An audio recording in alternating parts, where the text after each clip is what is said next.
मेरे दोस्तों, इंसान को कुल अकल भी मिल जाए तो फिर भी अल्लाह की हिकमत का वो इहाता नहीं कर सकता। रब्बे करीम को ज़्यादा पता है कि हमारे लिए कौन सी चीज़ बेहतर है और कौन सी चीज़ हमारे लिए नुकसान का बाइस है। अल्लाह तबारक व तआला की हिकमत ये चाहती है कि मेरे बंदे परेशान ना हो। रब ये चाहता है कि मेरे बंदे किसी जगह पे भी दिक्कत और परेशानी का शिकार ना हो। तो अल्लाह तबारक व तआला ने राह एतदाल इख्तियार करने का हुक्म इरशाद फरमाया कि तुम एतदाल के रस्तों पे चलो, मोतदल जिंदगी गुजारो, अफरातो तफरीद से बचो। आज जिस माशरे में हम वक्त गुजार रहे हैं, इस माशरे में हम इस बात को समझने से कासिर हैं कि असल हमारा मसला क्या है। हमारा असल जो मसला है उसकी शनाख्त हमें कैसे होगी और हम फिर उस तक रसाई किस अंदाज में हासिल कर पाए। हम हमेशा अपनी आमदन बढ़ाने के चक्कर में रहते हैं। एक काम और शुरू कर लें, पार्ट टाइम जॉब शुरू कर लें, कोई साइड बिजनेस उसका आगाज कर लें। हमारी जो दौड़ लगी हुई है वो लगी है काम बढ़ाने में, आमदन बढ़ाने में। हालांकि इस्लाम हमें ये कहता है कि तू आमदन बढ़ाने के चक्कर में ना पड़। असल बात यह है कि तू अपने खर्चे कंट्रोल कर। तंग इंसान वो नहीं होता जिसकी आमदन थोड़ी होती है। ये तवज्जो कीजिएगा मेरी बात, ये कीमती बात है और गुफ्तगू सारी का लुबे लुबाब है। तंग बंदा वो नहीं होता जिसकी आमदन थोड़ी होती है। असल परेशान वो होता है जिसके खर्चे ज्यादा होते हैं। और हमारा जो रोजमर्रा का नुकसान हो रहा है ना, वो आमदन के मामलात में नहीं हो रहा। बुनियादी नक्श जो वाकया हो रहा है वो ये है कि हमारे अखराजात ज्यादा, और वो अखराजात किसी और ने नहीं बढ़ाए। वो खर्चे हमने खुद बढ़ा लिए हैं और अब हमें उसका नुकसान भुगतना पड़ रहा है। और अगर आप सही मानों में टटोलें तो जो बहुत अमीर लोग हैं वो तो उन खर्चों से बच गए। मैंने बहुत सारे ऐसे खत्मात में शिरकत की है। मैं बहुत सारी ऐसी जगहों पे गया हूं कि जहां लोगों ने बड़ा मुख्तसर सा खत्म दिलाया है तो हो गया है खत्म। खत्म के मामले में कब किसी ने पाबंदी लगाई है कि उसमें 200 आदमी शरीक होगा तो तब ये साले सवाब सही हो सकेगा? कौन कहता है? या शादी के मौके पर अगर सारे बहन भाइयों को न बुलाया गया तो मेरी शादी पाया तकमील तक नहीं पहुंचेगी, इसमें बरकत नहीं होगी। ये किसने फतवा दिया है?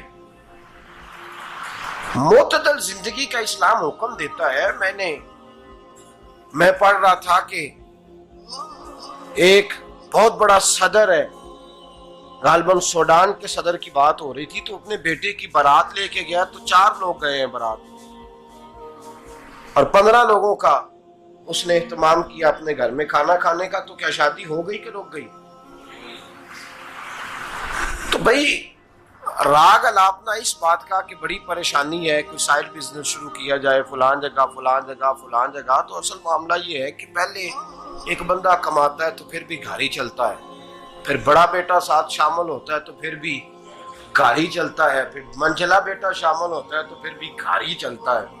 जो रोना दादाजी रोया करते थे कि बड़ी मुसीबत है, बड़ी मुश्किल है, गांव में रह अकेले होते थे और वो 5 बच्चों को और 4 बच्चियों को वो पालते थे। तो जो वहां परेशानी थी वही आज परेशानी शहर में आकर पढ़ लिख कर मोटी तनख्वाह लेकर वही परेशानी हमें है। तो मैं जिस नतीजे पे पहुंचा हूं इसको पढ़ के, कुरान मजीद की चंद आयात को देखकर और इस मफहूम की जो हदीसें कुतुब हदीस में पाई जाती हैं और हमारे बुजुर्गों ने हमें जो मिजाज इस हवाले से दिया है, मैं इस नतीजे पे पहुंचा हूं कि मसला आमदन का नहीं, मसला खर्चे का है।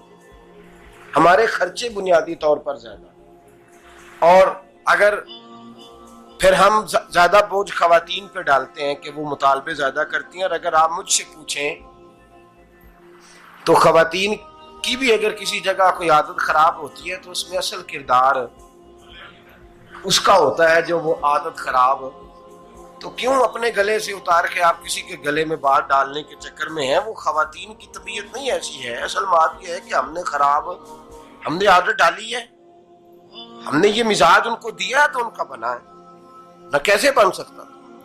तो एतदाल जब तक जिंदगी में नहीं होता, पानी प्यास बुझाता है, लेकिन एक गिलास ही हो तो प्यास बुझाता है। बाल्टी को मुंह को लगाएगा तो कपड़े भिगो देगा उसके।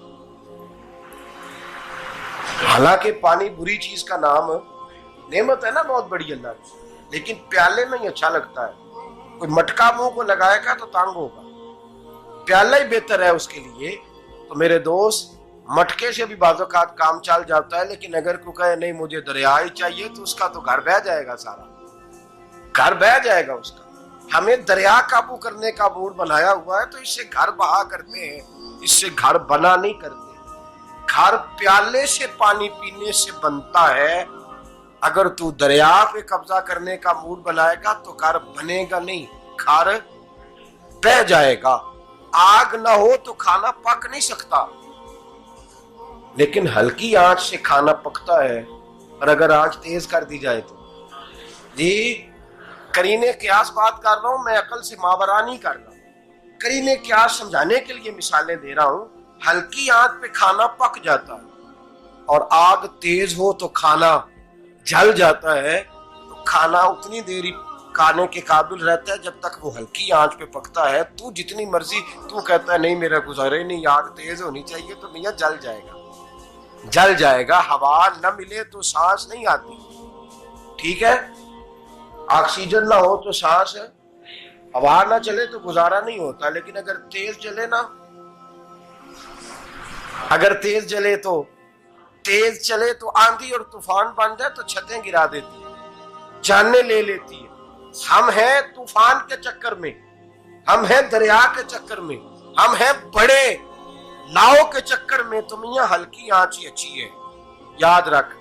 और एक गिलास पानी का एतदाल से मिलता रहे तो वही मिलता रहे, जरूरत के वक्त वही बेहतर है।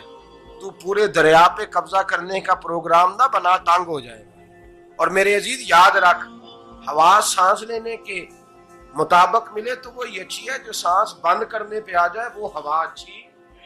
हमने चक्कर चला लिया है कि ज्यादा पैसा, रातों रात पैसा, लंबा पैसा, ये प्लाट भी मेरा, वो प्लाट भी मेरा, गुजरावाला भी, गुजरात भी, लाला मूसा खारी और पिंडी तक जहां मैं जाऊं मेरे नाम की तख्तियां लगी हुई।